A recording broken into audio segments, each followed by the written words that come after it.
আকাশের মধ্যে যেগুলো আছে না, এগুলোর ভিতরে কি আছে আমার ঢুকে দেখতে মনে চায়। এই ছেলেগুলা যখন ফুল লোড হয় না, তখন এত পরিমাণের মানে নিচের দিকে ডাইবে যায়। দেখেন, আনলোড থাকলে ওই যে ওরকম বড় মানে ওইরকম উঁচা হয়ে থাকবো, ওইটাই যদি আবার মনে করেন এরকম লোড দেওয়া হয়, তাহলে এই যে আরে গাছের কারণে দেখাতে পারতাম না।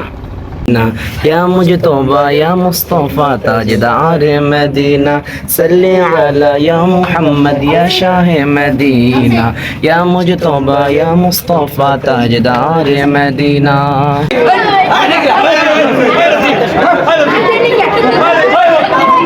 সর্বশেষ রমজান মাসে হয়তো মসজিদ থেকে জিলাপি নিয়েছিলাম, আর আজকের শুক্রবারে অনেকদিন পরে আবার জিলাপি দেখছেন ছোট গেছে কলা ধরছে। আজকে জুমার দিন, এই কারণে আজকে নামাজ পড়তে গেছিলাম মজলিশপুর, তাও আবার এই যে ক্যামেরাম্যানের রিকোয়েস্টে। আলহামদুলিল্লাহ ভালো লাগলো, মসজিদটা অনেক সুন্দর হয়েছে। ইমাম সাহেব অনেকক্ষণ সময় নষ্ট করে ফেলাইছি। আমার খালার বাসায় যে আমার দাওয়াত, এটা আমার মন নাই এখন, আমার খুব দ্রুত। আর বিশেষ করে আমার এই জায়গাটা সব সময় ভালো লাগে। এই জায়গায় এখন অনেক বেশি রোদ, কারণ দুপুরের টাইমে আইসি একদম। আসসালামু আলাইকুম এভরিওয়ান। আজকে হচ্ছে 31 তারিখ, অর্থাৎ এই জুলাই মাসের শেষ দিন, আর আজকে জুমার দিন, এই কারণে আজকে নামাজ পড়তে গেছিলাম মজলিশপুর, তাও আবার এই যে ক্যামেরাম্যানের রিকোয়েস্টে। আলহামদুলিল্লাহ ভালো লাগলো, মসজিদটা অনেক সুন্দর হয়েছে। ইমাম সাহেব খারাপ না, ভালো আলহামদুলিল্লাহ। তারপরে মসজিদের যে আরও যে পাশে পাশে আছে অজুখানা বা ওগুলা, যাই হোক সব কিছু আলহামদুলিল্লাহ খুব ভালো লাগছে। তো আজকে যেহেতু 31 তারিখ আমার ছুটির দ্বিতীয় দিন আর ক্যামেরাম্যানের ছুটির শেষ, এখানেও একটু মনটা খারাপ, তারপর পরিস্থিতি মাইনে নিতে হইব। ও চলে যাবো বিকালে, আমি থাকুম না, নানি বাড়ি চলে যাবো গা। ধরো ক্যামেরাটা, দেখছেন আমার কাছে না এরকম জিনিস অনেক ভালো লাগে, আজব আজব জিনিস। মানে কত ছোট একটা গাছে, চিকন একটা গাছে কলার সিস্টেমটা কীভাবে ধরছে, মানে খুব ভালো লাগলো আমার কাছে জিনিসটা দেখা। আর 2 নম্বরে আজকে আমি রমজান মাসের পরে অনেকদিন পরে আজকে মসজিদ থেকে জিলাপি পেয়েছি, এই কারণে একটু ভালো লাগতেছে। আমি জিলাপি খাই না, এই কারণে আমার ছোট বহনকে নিয়ে যাতা হোক। আর এখানে আমি অনেকক্ষণ সময় নষ্ট করে ফেলাইছি। আমার খালার বাসায় যে আমার দাওয়াত, এটা আমার মন নাই এখন, আমার খুব দ্রুত যাইতে হইব। কই বেঁচেছিলাম কিন্তু যাইব না। এই যে এত সুন্দর একটা বাড়ি, ঠিক আছে, এই বাড়িটা আমার কাছে আমার কাছে খুব ভালো লাগছে আর কি। পরবর্তীতে আমি শুনলাম কি এই বাড়িতে নাকি ওই যে ওইদিকে ওই যে একটু লেখা কোনায় দেখেন মাদ্রাসা লেখা, মানে এখানে নিচের তলায় মাদ্রাসার ব্যবস্থা আছে, কিন্ডারগার্টেনের মতো। এখন বাজে দুপুর 2:30, এখনো দুপুরের খাবার খাই নাই। ওই যে পিছনে ভাই বিরিয়ানি নিতে আইছে, কপাল কারে কখন কই নিয়ে আসে। এখন যাম ওই জায়গা থেকে, যেতে আরো 10-15 মিনিট লাগবো, তারপরে যে খাবার খাবো ইনশাল্লাহ। আলহামদুলিল্লাহ আজকের দিনটা অনেক সুন্দর, এই জন্য আলহামদুলিল্লাহ। এছাড়াও আলহামদুলিল্লাহ ফর এভরিথিং, সব কিছুর জন্য। এরকম রোদ্রের মধ্যে, এরকম গরমের মধ্যে প্রত্যেকটা মানুষ একটু ছায়ার মধ্যে যায়, যাতে করে রোদ কম লাগে, গরম কম লাগে। বাট আমি এই সময় পাগলামি করে বাইরে বেরোইছি, বাট কারণ হচ্ছে কি, কারণ আমার অনেক ভালো লাগতেছে, বাইরে আকাশটা অনেক সুন্দর, আর এরকম দিনে আমার অনেক ভালো লাগে।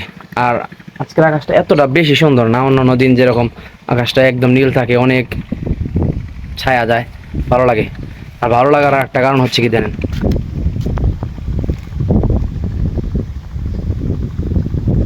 এদিক থেকে অনেক সুন্দর মানে বাতাস আসতেছে, এদিকে সবগুলা গাছ নড়তেছে না, দেখতে অনেক ভালো লাগতেছে। আর বিশেষ করে আমার এই জায়গাটা সব সময় ভালো লাগে। এই জায়গায় এখন অনেক বেশি রোদ, কারণ দুপুরের টাইমে আইসি একদম। গদলটা বন্ধ করে নিলাম। যাই হোক, দিনের শেষ সময়টাতে আমার নানির বাড়ি ওইখানে থাকার কথা ছিল, বাট এটাই হলো তকদির, মাইনে নিতে হইব। এখন নানির বাড়ি আমি যাইতে পারিনি আজকে,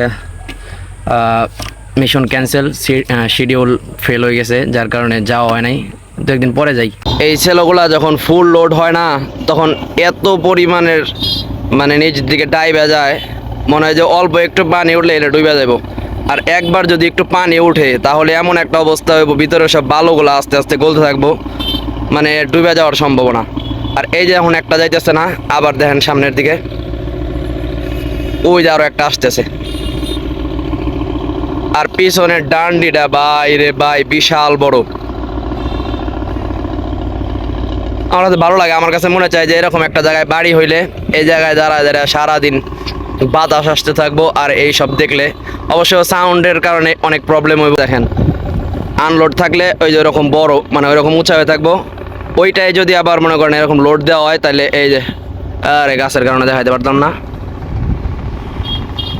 এই যে সেম কোয়ালিটির দোনোটা, ঠিক আছে, এটা হচ্ছে আনলোড, আর ওটা লোড হওয়ার কারণে ওটা এরকম ডাইবে গেছে গা।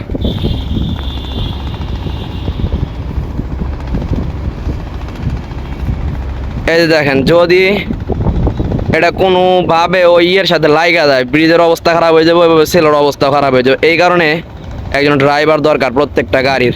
ঠিক এমনইভাবে আমি একটা সুন্দর কথা কই, এই যে গতকালকে পরীক্ষার মধ্যে আমি লিখলাম কথাটা এরকম যে এই দুনিয়ার পরিচালনার দায়িত্ব আল্লাহ তাআলার। এখন আল্লাহ তাআলা যদি ঘুমায়া যান তাহলে এই দুনিয়ার অবস্থাটা কেমন হবে? যেমন এইভাবে যে ওই সেলোর ড্রাইভারটা যদি ঘুমায়া যায় বা ওই কন্ট্রোলটা ছাইরা দেয়, তাহলে যেমন ব্রিজের সাথে লাইগা যায়, ব্রিজের দুর্ঘটনা হওয়া, ব্রিজের ক্ষতি হওয়া বা লঞ্চের ক্ষতি হওয়ার সম্ভাবনা আছে। ঠিক তেমনইভাবে এই দুনিয়ার এই পরিচালনার দায়িত্ব রেখে যে আল্লাহ সামান্য সময়ের জন্য ঘুম না শুধু যদি তন্দ্রায় চলে যান, তাহলেও এই দুনিয়া ধ্বংস হয়ে যাবে হয়তো। এটা একটা প্রমাণ যে আল্লাহ তাআলা কখনো ঘুমান না।